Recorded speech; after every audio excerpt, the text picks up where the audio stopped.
Hello friends. तो आज हम बात करने वाले हैं आपका फिजिक्स का बहुत ही ज़्यादा इंपॉर्टेंट टॉपिक आज हम इस वीडियो में देखने वाले हैं। तो बात करते हैं कि वो टॉपिक आपका क्या है। तो टॉपिक आपका है प्रतिरोध की ताप पर निर्भरता।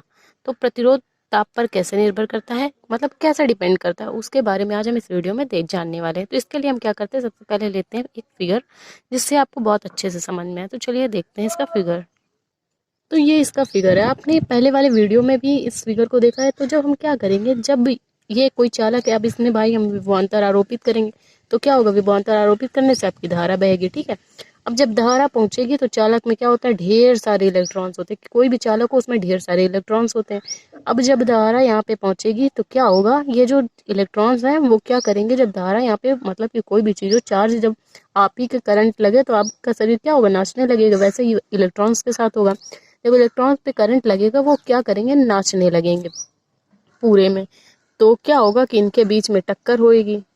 जब नाचेंगे तो क्या होंगे, नाचते नाचते इनको होश नहीं रहेगा, आपस में होगी टक्कर। अब जो उन टक्कर होगी तो टक्कर में लगे समय को हम क्या कहते हैं, आपका शांति काल टाउ कहते हैं, ठीक है। हाँ, और टक्कर किसके कारण होती है, टक्कर होती जब जैसे जैसे वोल्टेज बढ़ाते जाएंगे वैसे वैसे टक्कर लगेगी। तो चलिए बात करते हैं इसके डेरिवेशन की कि हम इसको कैसे, मतलब कि प्रतिरोध की ताप कैसे डिपेंड करेगा। इस फिगर से हम आपको बार बार समझाते जाएंगे। तो बात करें डेरिवेशन की, तो आपने क्या किया था कि इसके प्रतिरोध के लिए प्रतिरोध के लिए फॉर्मूला क्या होता है, ओम का नियम का फॉर्मूला था R is equal to V upon I. तो हमने एक फॉर्मूला देखा था, अपवाह वेग के कारण ओम के नियम की व्युत्पत्ति हमने की थी। तो उसका फॉर्मूला क्या था, R is equal to M L upon N E square tau ए।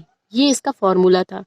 तो चलिए इसी फॉर्मूले के माध्यम से हम इसको सॉल्व करते हैं। तो आपने देखा था कि मान लीजिए ये कोई चालक है, तो उसमें देखा था, पहले ओम के नियम को जान लेते हैं। v is equal to V upon I is equal to क्या होता है, कांस्टेंट होता है। और कांस्टेंट, इसी कांस्टेंट की जगह हमने क्या लिख लिया है, आर को हमने कर लिया है कांस्टेंट की जगह। तो फॉर्मूला यही होता है कि ये कांस्टेंट, इसका मान जो होगा आर का, वो क्या होता है, कांस्टेंट होता है। तो अब ये जो है, ये एम क्या होता है, इसका एम है आपका द्रव्यमान इलेक्ट्रॉन का, क्या इस चालक में इलेक्ट्रॉन का द्रव्यमान एम है। एल क्या है, चालक की लंबाई आपकी एल है। और एन क्या है, एन इलेक्ट्रॉनों की संख्या है, इलेक्ट्रॉनों की संख्या भी कांस्टेंट है। ई क्या है, इलेक्ट्रॉनों पे आवेश है। टाउ क्या है, दो क्रमागत टक्करों के बीच लगा श्रांति काल है। अभी हमने बताया कि जब चार्ज देंगे तो इलेक्ट्रॉन गति करेंगे और उनके बीच में क्या होगी, टक्कर। उस टक्कर में जितना समय लगा वो आपका है श्रांति काल टाउ। ए क्या है, ये चालक का क्षेत्रफल है ए। तो कुल मिला के बात ये है कि एम देखो, इलेक्ट्रॉन का द्रव्यमान तो बदलने वाला नहीं है। अब भाई चालक की लंबाई है वो भी कांस्टेंट रहेगी, मतलब चालक की लंबाई भी नहीं बदलेगी। इलेक्ट्रॉनों की संख्या ये कभी कभी बदल जाती है, पर इसमें हमने क्या मान रखा है, कांस्टेंट मान रखा है। इलेक्ट्रॉन का आवेश भी निश्चित होता है, कांस्टेंट होता है, क्षेत्रफल भी नहीं बदलेगा। तो बाकी बात करें तो पूरा जो फॉर्मूला है इसमें सारे जो कांस्टेंट है वो, मतलब सब कांस्टेंट है। और ये जो समय है आपका शांतिकाल का टक्कर का, वो केवल बदलेगा। कैसे बदलेगा, पहले हम इसको सॉल्व करके बताते हैं, फिर करके दिखाते हैं। तो क्या होगा, R proportional one upon tau. तो मतलब कि ये कहते हैं, ये कह सकते हैं कि ये जो आर है, प्रतिरोध आर, वो जो आपका ये क्रांतिकाल है, मतलब कि टक्कर में जो समय लगा है उसके क्या होता है, उसके होता है व्युत्क्रमानुपाती। अगर हम प्रतिरोध आर के मान को बढ़ाएं तो टाउ का मान घटेगा, अगर टाउ के मान को बढ़ाएं तो प्रतिरोध आपका घट जाएगा। तो अब चलिए यहाँ पे देखते हैं फिगर से कि कैसे घटेगा। तो देखिए, जब हम क्या करेंगे, इस चालक को मान लेते हैं 2 वोल्ट दे रहे हैं।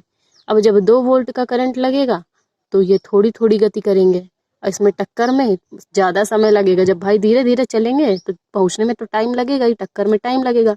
लेकिन अगर हम इसको 4 वोल्ट का करंट दे दें, अब जब 4 वोल्ट का करंट देंगे तो करंट की स्पीड बढ़ चुकी है, हाई स्पीड हो गई।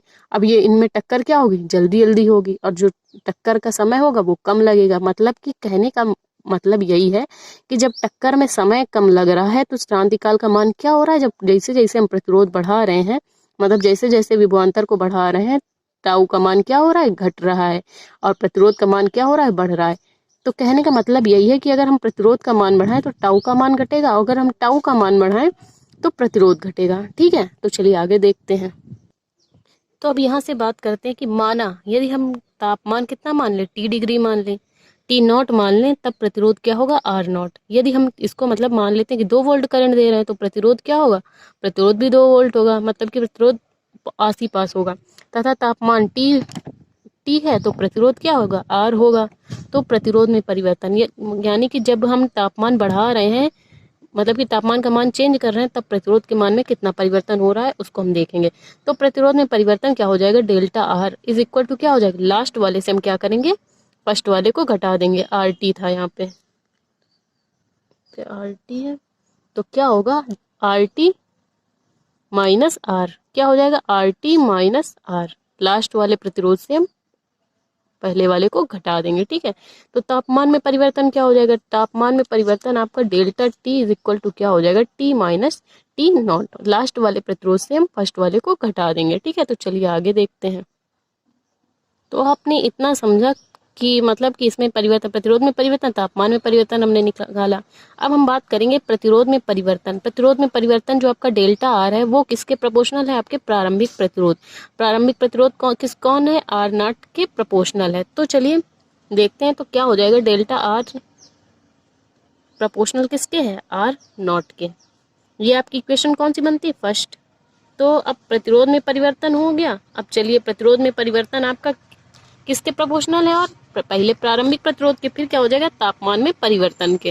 तो चलिए एक बार फिर से आप समझ लीजिए कि माना आपका जो तापमान था वो कितना था, टी नॉट था। तापमान कितना था, तो माना आपका टेम्परेचर टी नॉट, तापमान पर आर नॉट प्रतिरोध है। प्रतिरोध आपका जब टेम्परेचर टी नॉट है तो प्रतिरोध आपका आर नॉट है, तथा तापमान टी पर प्रतिरोध क्या है आपका, आर टी है। तो प्रतिरोध में परिवर्तन, तो प्रतिरोध में परिवर्तन डेल्टा आर क्या होगा, लास्ट वाला प्रतिरोध आर टी से हम फर्स्ट वाले प्रतिरोध को घटा देंगे। तो ये हो गया तापमान में परिवर्तन, लास्ट वाले से हम फर्स्ट वाले को घटा देंगे। अब भाई बात करें प्रतिरोध में परिवर्तन आपके किसके बराबर होगा, प्रारंभिक प्रतिरोध के। प्रारंभिक प्रतिरोध आपका क्या है, आर नॉट है। तो डेल्टा आर प्रोपोर्शनल किसके हो जाएगा, आर नॉट के। अब प्रतिरोध में परिवर्तन किसके, मतलब किसके अनुक्रमानुपाती होगा, भाई तापमान के भी अनुक्रमानुपाती होगा। तो delta R proportional to delta T.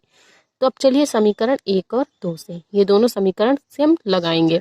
तो क्या करेंगे, डेल्टा आर प्रोपोर्शनल किसके हो जाएगा, आर नॉट डेल्टा टी के। किसके प्रोपोर्शनल हो जाएगा, आर नॉट, क्योंकि आर नॉट क्या है, प्रारंभिक प्रतिरोध है, ये देखिए।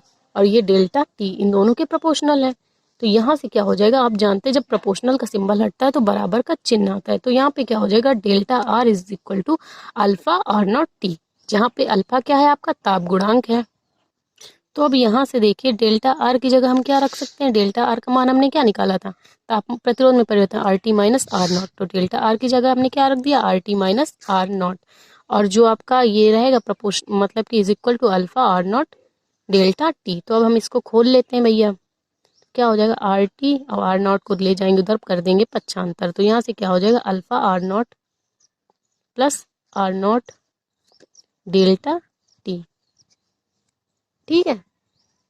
ये इतना हो गया, को कर लेते हैं ब्रैकेट में बंद।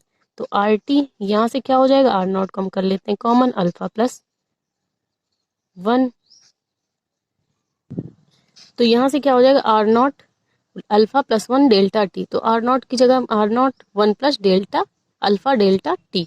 तो पूरा फॉर्मूला यही है कि जो प्रतिरोध में परिवर्तन आपका आर टी है लास्ट वाला, वो किसके बराबर होता है, R not plus 1 plus delta T. ये आपका फॉर्मूला प्रूफ हो चुका है। तो अभी चलिए जान लेते हैं कि ये किसके किसके किसके किसके पे डिपेंड करता है, चालक पे डिपेंड करता है। क्योंकि चालक में क्या होता है, चालक जो होते हैं उन पे पॉजिटिव चार्ज होता है, ताप बढ़ाने पे प्रतिरोध आपका बढ़ता है, चालक पे डिपेंड करते हैं। अचालक में क्या होता है, अचालक में किसी कुचालक पदार्थ का प्रतिरोध ताप बढ़ाने पर निर्भर, ताप पर निर्भर नहीं करता है अचालक पे। तो आई होप आपको ये डेरिवेशन समझ में आया। तो प्लीज़ वीडियो को लाइक और मेरे चैनल को सब्सक्राइब करें। Thank you for watching this video. मिलते हैं इसके नेक्स्ट टॉपिक पे।